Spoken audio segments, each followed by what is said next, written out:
I'm Wyatt Werneth, former lifeguard chief from Brevard County, which is Sebastian Inlet, all the way up to the National Seashore in Cape Canaveral. Our most famous beach is Cocoa Beach. But Mike Rogers moved to Brevard County a few years ago, and just about a chance, the life rescue team, you guys familiar with the life rescue team? He's been marketing that pretty well. I went to the pool, and that's where I trained like a lot of the fire department and stuff like that, do our swim testing. And she had one of those that he had sent to her, and I thought, man, this is pretty neat. Because I'm all about innovation, you know, I helped invent something, so I'm always looking. And so I said, you know, who did this? And she told me, and I reached out to Mike, and then at about that same time, serendipity South Croatan Hwy. I read the article that was some backlog, 2015, or when it came out, 2015. It was Bob Burnson. I wrote the article about Kauai. You guys read that? They're doing the same thing. And what they did was Kalani Vieira is a friend of mine. He's a chief out there. You guys know Kalani? Awesome dude, man. He's awesome. And I talked to him a little about. They actually were doing it. They were hanging them in trees for a while. The life tubes, the regular one that you see, you know, the Petersons were more known by. And then I got the association out there. The Lifeguard Association started putting them on poles. So it started working. And I read the article and I thought, you know what? We tried putting life rings out at boardwalks at one time, and just something about it, we didn't get enough momentum on it. We got resistance from USLA. I was a lifeguard, so I was promoting more lifeguards. But after I left, I saw this gap and I saw what was happening in our community. We got 72 miles of oceanfront in Brevard County. That's what I was responsible for. And the statistics in drowning over the year, I had to write a report that I took into commissions 2007 when you guys visited. And that 1 in 80 million in front of a lifeguard kind of thing was something that was uncapable for us. I mean, we were having drownings. We had something like 35 drownings in a 5-year span. It was ridiculous, like 10 a year. That year we had 10. You know, in Cocoa Beach, Brevard County, right now, January, we've already had 3 drownings. So I was compelled to do something. I read that article. They have saved up to 165 lives with having those flotation devices out in Hawaii right now. So I got with Mike Rogers and we put this piece together. The difference is we're east coast of Hawaii, but the main difference is the Peterson tube versus the life rescue tube. It comes with a 3-year warranty, so they're guaranteeing it for 3 years, where Peterson's we have to replace almost every year. Someone's picking it cracks, and if you leave it outside like they do on the beach in Hawaii, I mean, they just kind of chrome it apart.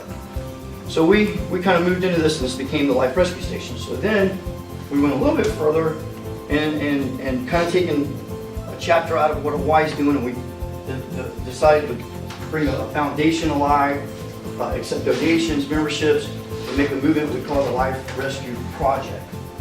And that's where we're at right now. Our objective is to save lives. Obviously, we're lifeguards for life. Provide additional rescue techniques, promote safety, and the bottom line, in no way are we replacing lifeguards. But when you got an area that I come from with 72 miles of ocean front, and we did the statistics and analysts on what it would cost to put lifeguards in every boardwalk of that 210 boardwalks access, there's no way. The best that they're doing right now, like I said, they have 20 towers. Right now in the year-round span, which I'll get into later, there's only like 5 towers on the whole 72. That's why we already had 3 drownings. So let's get these things out there. Let's have them available. Our statistics when it comes to, here's some of our locations in Cocoa Beach where we put them actually. So they are out there. We actually started Wednesday, we installed the first one. I'm kind of getting ahead of myself, but this is where we have them right now, from Harding to 15th Street, which is 35 street accesses out of that 210. So we're going to do something. They're right out into the boardwalk, about the area where I look at your beach out here, and it's a lot different, like you were seeing on this presentation. We have some vast areas, we have some short areas, and then we have what we call the whoopie-doos. What was the term you used? Cross-fitted. Yeah, we have those too. So what we try to do is, we didn't want them on the, I gotta write that down. We didn't want to put them on the boardwalk because people would walk by them. So we try to take them out to the mean high tide line.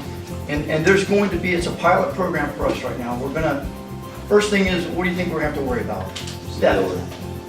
Tampering. So we went out, we found out The federal law protects fire extinguishers, AEDs, and life safety devices. It's protected by that. You can be punished by law. The next thing is we're going to start an outreach program. We're going to start educating people, which I'm getting ahead of myself. But we're really hoping that if it saves one life, it's worth all the efforts that we're putting into it. Some of the reports and incidents and stuff like that. And when I put this together, I hadn't looked at it. I just kind of played on memory. But I had one of those moments where I sat down, nothing to do, nobody around, and started reading the incident reports. It was actually only 3 out of that year. In 2007, only 3 were not someone trying to save someone. And 2 of those were parents who went after their children. So that's a common question we get. You know, we don't want these people going out in harm's way. We don't want to promote it, but you're not going to stop them. So my suggestion is, you know, let's get these out there and at least have something, because when they're going to do it, they'll have something, and if we educate them properly, they'll know what it is and they can use it properly. And then these are some of our issues here. Is our swimmers are active from 8 a.m. to 8 p.m. all to, like I said, the summer there. Right now we got people, we have 3 drowns, that means people are in the water. So they're out there. The swimmers are after lifeguard hours in most areas where there are lifeguards, because our lifeguards leave at 5.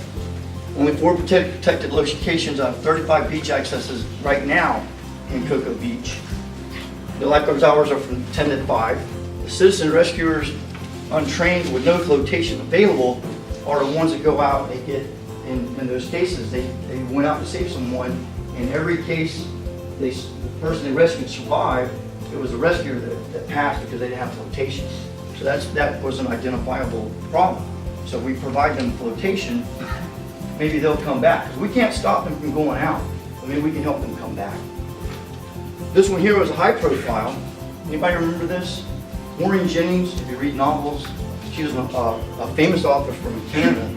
This guy, Fred Hunt, was from New Jersey, 51 years old, I relate, was walking back from the beach with his wife from having breakfast. Maureen Jennings had got caught in a rip current. He was a former lifeguard, but he didn't have flotation device. He went out, he successfully rescued her. We actually put him in for the Carnegie Hero Act Award for that year, and he was like number 101. And he got it, and we actually have a plaque out of the street where he passed. And Wednesday we went out and planted the first life rescue station in his memory. It even says, well, this here says the name on it, like the 4th Street, and sponsored a life rescue station. It says in memory of Fred Hunt. So that was kind of a driving force behind it as well. And I've kept in contact with his family, and they're a bit moved that we're doing this. Exciting, you can imagine. My first email to them and all the people involved is, Fred has not been forgotten, and your efforts toward making a difference, here we are. And they're real happy about that. So that's what it's all about. Saving lives and trying to prevent things from happening like that. Because, you know, when I'm standing in front of the commission, and you guys all have them, your supervisors, people who don't get out there on the beach, who aren't out there on those incidents when you're pulling these people out and listening to the grieving, they're just back there counting figures and what kind of money you're going to get this year in budget. They don't get it. So we want to promote it. We want signs, and we're going to put it in hotel, motels, and run CCTV. We're also going to, everybody has condo commanders, and we're going out to those guys, those groups, when they have their meetings, and their association meetings, and asking them to be vigilant. So that hopefully will solve some of the problems with the theft. And so we're also researching some other aspects on if someone takes it off, kind of like the panic stations at college grounds, that there's a light and alarm. And then even further than that, into dispatch. So dispatch is alerted. Right now, I liken this to the fire extinguisher. And we're at the, years ago, I got fire standards and all that background, and I love history. Fire history started out with, you know, the bucket brigades and so forth. We're at the bucket stage. You know what I'm saying? We're kind of like the sand in the bucket. That's where we're at. So at least we're doing something. Well, we know what to do or can do, and hopefully at some point we get to that futuristic stage where we have all the lights and whistles and GPS, track it when someone steals it if they do. But hopefully the vigilance of the people out there watching it and the education, going to the schools, our social events when we have like Friday Fest, passing out literature, and just breaking my neck to make sure that the word's out there. And that's why we're really excited about coming up this far, because again, Hawaii's doing it, they've been successful. This is the East Coast. We want to take the East Coast all the way up. And you guys can help us get there. And how we're going to do that with funding is donations, the sales. The fortunate agencies and entities that can afford a simple, they market it for $100. That whole thing's $100 right now. Those sales will go towards helping us take them to the less fortunate departments, and as well as the world. We've already been invited to Japan. We've been invited to Puerto Rico, Costa Rica, and the Bahamas and St. Martin. And we're going to give them to them for free. Well, what's going to help us do that is donations, the sales that come in for that, as well as memberships. We're going to do it kind of like you can sign up, like the USLA member, your money comes in, you get a little package, t-shirts, and then that helps us fund it. So does the $100 include the sign, or did the... The $100 includes the sign. You tell us what you want on it, we engrave it. No kidding. Our website is www.liferescueproject.com, and with your support, we can really do something with this. And I know the controversy. Believe me, I fought harder than in my career than most people that I know trying to get lifeguards. But what I got and I realized was that in our area, they were never going to give me what I wanted. So I'm kind of just kicking back. And this is, we gave them to Cocoa Beach, we donated them for free. So I'm kicking back and like, all right, we're going to show you. We got a solution. Lifeguards don't give up. And that's what I am. So I think that's it. You guys got any questions?